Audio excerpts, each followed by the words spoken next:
আরে বৌমা, তুমি মেঝেতে ঘুমাচ্ছ কেন? আপনি? মেঝেটা এখনই মুছেছি তো, সুন্দর ঠান্ডা হয়ে আছে, তাই ভাবলাম একটু শুয়ে থাকি। যাও মেঝে থেকে ওঠো, ওপরে উঠে বিছানায় গিয়ে ঘুমাও। আর এসিটা কিন্তু ছেড়ে দিয়ে ঘুমাও, খুব গরম পড়েছে। যাও ওঠো ওঠো। আচ্ছা, ঠিক আছে।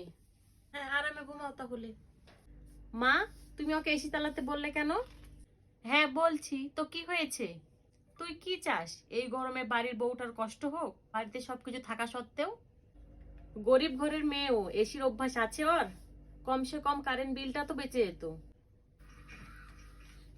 আমি কেন বললাম একসময় তুমি বুঝবে মা। তুই এখন এসি চালাচ্ছিস কেন? এখন কারেন্ট বিল যাচ্ছে না? কি বলছো, গরমে এসি ছাড়বো না? দে রিমোটটা। তুই এসি ছাড়বি না। এমনি আমাদের ঘরটা ঠান্ডা আছে, ফ্যান চলছে তাতেই হবে।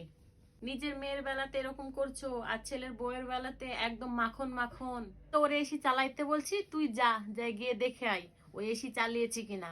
ওই এসি সব বন্ধ করে রেখে ঘুমাচ্ছে। তোর মতো নাকি সারাদিন এসি ফ্যান ছেড়ে ঘুমাবে? যা গিয়ে দেখে আয়।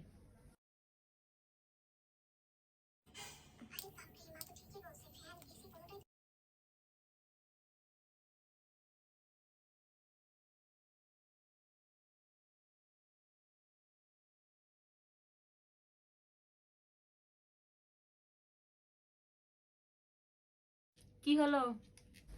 তুমি ঠিকই বলেছিলা, এসি তো চালাচ্ছেই না, এই গরমে ফ্যানটাও চালাচ্ছে না। বোঝ, মেয়েটা সারাদিন বাড়ির কত কাজ করে।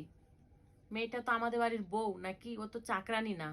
ওকে ভালো রাখার দায়িত্ব তো আমাদের নাকি? মা, তোমার একবারও দেখে মনে হচ্ছে না তুমি মেয়ের থেকে ছেলের বউকে বেশি আদর যত্ন করছো?